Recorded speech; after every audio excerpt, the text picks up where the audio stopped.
घूमत हूँ माया इला पिंगला सुखना एक होके और सुखना की धार में 24 घंटे घूमता हूँ। अगर मैं पक्षी जैसे उड़ता है आकाश में, उसकी कोई गैर मालूम नहीं, ऐसे अगम आवाजों में आनंद ले रहा है। तब तो ये ताप और पांचों विषय उसके महाराज फरमाते सब ढीले पड़ जाते, काम क्रोध मद लोभ अहंकार कुछ भी इसके गट में नहीं।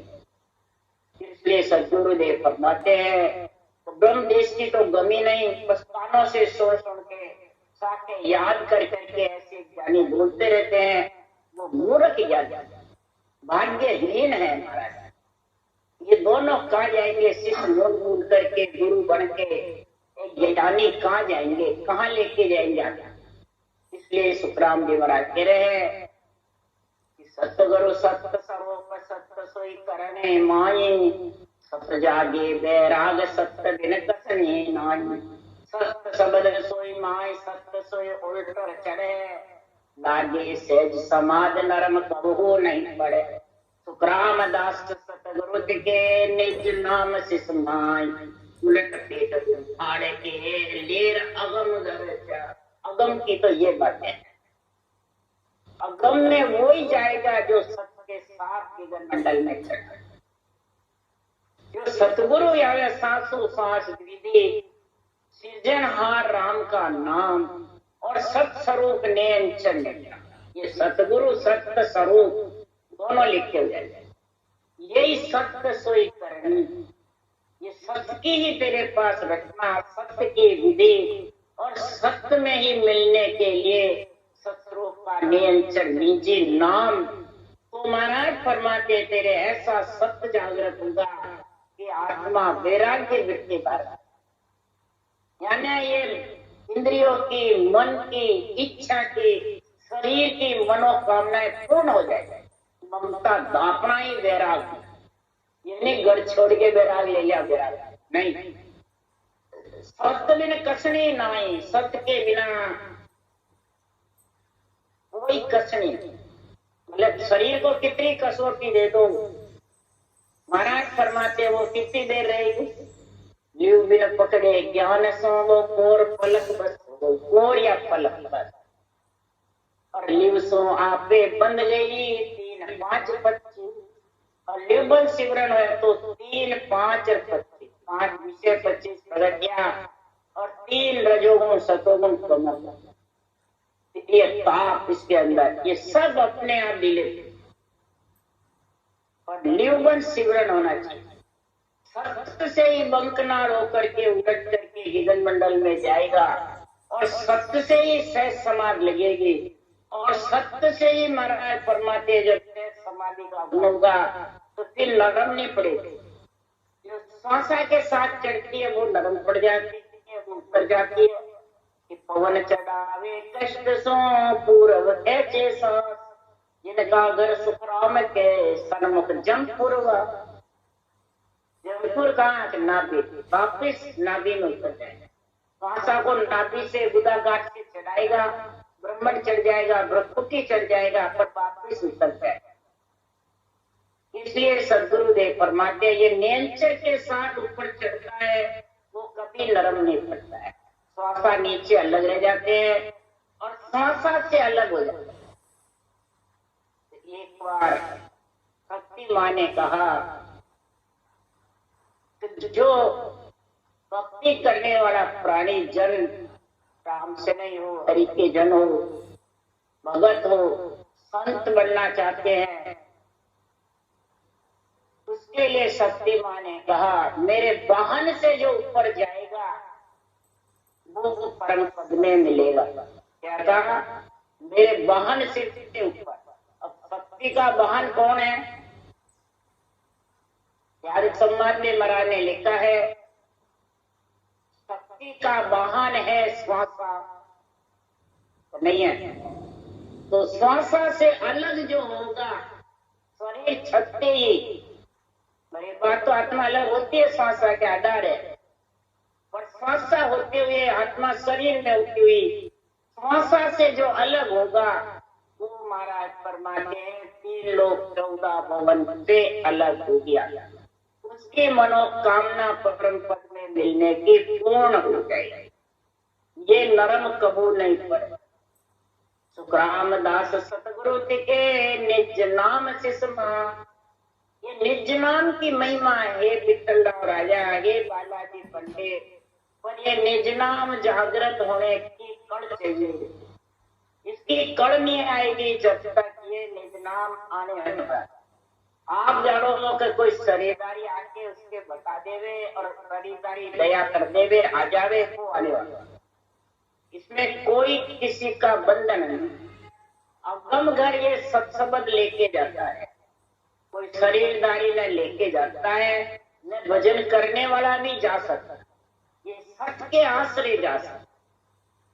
इसलिए सदगुरुदेव फरमाते हैं तो परम मोक्ष योग कहते हैं, कोई जन बिरला जाए को अर्थ विचार सो सुनो सकल नर, सुनो सकल नर आए या मिले न कोई, ये पावे कोई भेद धारणी मुश्किल होई। तो रामदास सत्स्वरूप बिन अमर रहा नहीं कोई, परम मोक्ष इन कारणे बिरला पहुंचे। परम मोक्ष कहते हैं परंतु जाते कौन है? बिरला। क्यों? इसका अर्थ विचार करके मैं कह रहा हूं कि पहले तो किसी को रास्ता ही नहीं मिले, ज्ञान मिले नहीं, यानी ये विधि नहीं मिले, रास्ता नहीं मिले, रटना का गुण नहीं मिले। और जब ऐसा अनुभव ज्ञान मिले, केवल ज्ञान की रटना भी मिल जावे, तो महाराज फरमाते ये वेद कोई पा भी जावे तो धारणी मुश्किल। धारणी का धारण का क्या मतलब है? धारण करना विधि से ही भजन करना। और धारणी का मतलब क्या है? तो विधि से ही भजन करता है और शरीरदारी ज्ञानियों के बस में हो जाता है। बस गुरुदेव फोटो रखकर उनकी पूजा करते रहते हैं, उनकी आरती करते रहते हैं। बस गुरु महाराज पार ले जाएंगे, हमारे गुरु महाराज कलवृक्ष है, हमारे गुरु महाराज पारस है, चिंतामणि है, हमारे गुरु महाराज सजीवन है, सतगुरु है, पारब्रह्म है, ऐसे करते रहते हैं। तो बताओ फिर वो निरंतर सत्संग का आनंद ले सकेंगे? नहीं लेंगे। होते हुए भी उसको कहते हैं धारणी। तो आत्मा अरूप है तो परमात्मा भी अरूप है, आत्मा एक ध्वनि है तो परमात्मा भी एक ध्वनि। शब्द मतलब ध्वनि। महाराज फरमाते शब्द स्वरूप दुर्गा वाहिनी, दुर्गा वाहिनी जो है वो भी शब्द स्वरूप है। शब्द है क्या रूप स्वरूप है? नहीं। आप सप्तशती में पढ़ लो, सब यही निर्णय है।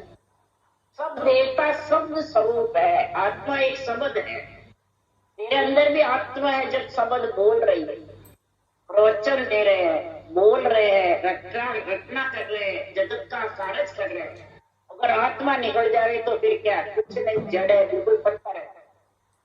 इसलिए सदगुरुदेव फरमाते हैं ज्ञान भी मिल जाती है, पहले तो मिलना ही मुश्किल, मिल भी जाती है तो उस शब्द को पहचानना, उसको उसमें मिलना, उसका आनंद लेना, ऐसा अनुभव ज्ञान का आध्यात्मिक लेना, बुद्धि पे विवेक बैराग आना, ये मुश्किल है। इसको धारण कोई भाग्य ही उसका परम मोक्ष जाने का होता है, वो ही समझता है। इसलिए सदगुरुदेव फरमाते हैं परम मोक्ष में बिरला और राह मिले पहुंचे नहीं, दिन में फिर न सार नहीं पहुंचे इन कारण गेलन मिले विचार, गेलन मिले विचार धार ले दुर्लभ ऐसे, वेद वेद दो मुट्ठ रात दिन झूठी कैसे। तो रामदास संसार में कह भेष सोबार, यूं पंडित ज्ञानी साध सो मेरो करे विचार।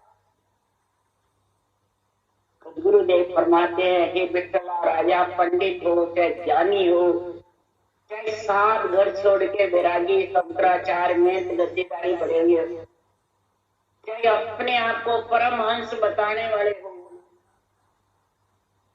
जब तक ये महाराज फरमाते हैं इस रास्ते पे जाने का, पंथ रास्ते का जो विधि सहित रचना करने का गुण नहीं आएगा, तब तक महाराज फरमाते वो पहुंच नहीं सकते, इसमें कोई देर सार की बात।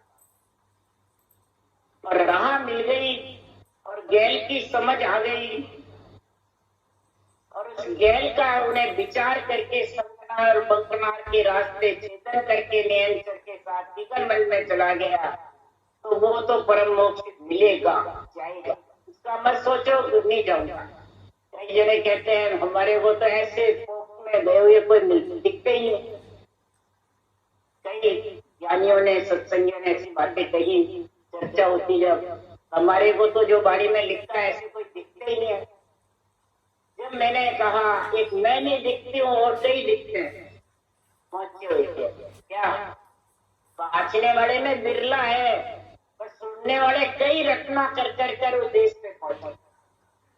जो बूढ़े हैं वो तो बस राह को पकड़ के उसमें लीन रहते हैं, 2-2 घंटे 4-4 घंटे भजन करने में लीन, और किसी से भरमीजते नहीं है। जब आध्यात्मिक निर्णय उसके गट में आ जाता है, और नहीं तो आध्यात्मिक निर्णय जब तक समझ नहीं आता है तब तक धारणे दुर्लभ है। दुर्लभ कैसे दुर्लभ?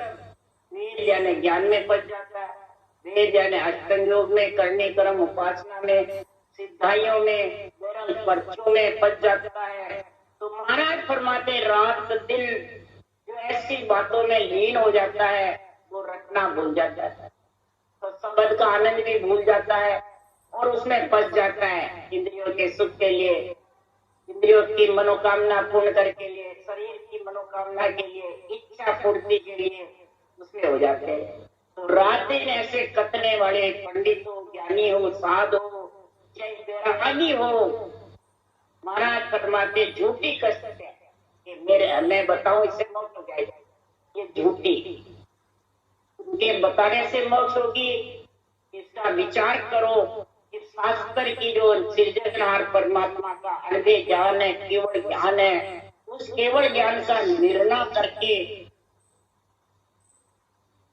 और विघ्न मंडल में जो पहुंच जाता है कि ऐसे ये बुखार बंद से कहते हैं तेरी मोक्ष हो जाएगी, वो सही है। ये ज्ञानी पिंडक साध इसका विचार करो, इसकी समझ करो।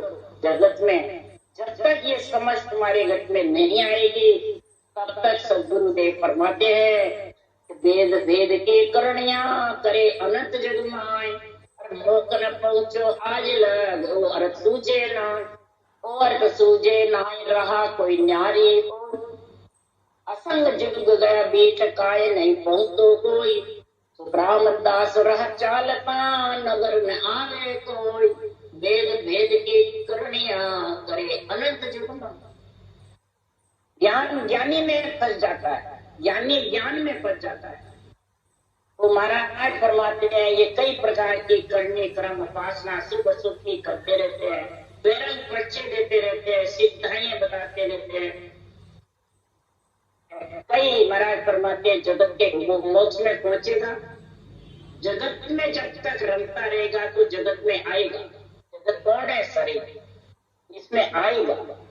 ये अर्थ किसी को सूझता नहीं, जितने भी बेरंग पर्चे सब माया है। महाराज भक्ति करने वाले के भी अगर बेरंग पर्चे हैं तो उसके लिए भी सुतराम जी कह रहे हैं जिन जन को माया बिच मारो ताकि सो भाग आवे रे, इतनी खबर नहीं ज्ञानिया को पर्चा का सो आवे। जो भक्ति कर रहा है और उसके बेरंग पर्चों में लीन हो गया, रिद्धियों में सिद्धियों में, एक मनुष्य के 1000 मनुष्य बन जाते हैं, थोड़ा सा प्रसाद का 1000 प्रसाद बन जाते हैं, ढेर लग जाता है। और ये कई प्रकार की करामात करते दिखाते हैं, लोग प्रसन्न हो जाते हैं, तो वो जाने वाला भक्ति करके भी रुक जाता है। अब वो अर्थ सोचता ही नहीं, रहा कोई न्यारी राह में चला, केवल भक्ति की राह भूल जाता है। असंग जुग बीत जाते हैं तो भी उस देश में नहीं।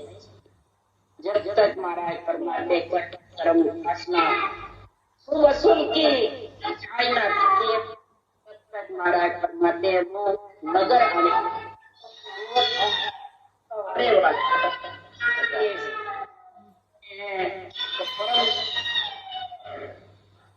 मनोकामनाएं सारी तेरी समाप्त होती और आत्मा को परम पद मिलाने की जो मनोकामना तेरी जागृत होगी, पीड़ उठेगी, तब ये भक्ति का और आध्यात्मिक निर्णय का गुण आएगा। हे विठ्ठलराव राजा, हे बालाजी पंडित, ये रास्ता अपना ले। राम राम बोलो। राम सतगुरु देव जी महाराज ने धन्य, परम दयाल सतगुरु सुखराम जी महाराज ने धन्य, अनंत श्री सुख सम्राट सतगुरु सुखराम जी महाराज के ज्ञान सत्सरो भगवान ने धन्य हो, हे होली भगवंता ने धन्य हो, जीवा कारण जाज ने धन्य हो, मोक्ष के मालिका ने धन्य हो, अनंत कोटि संता ने धन्य हो।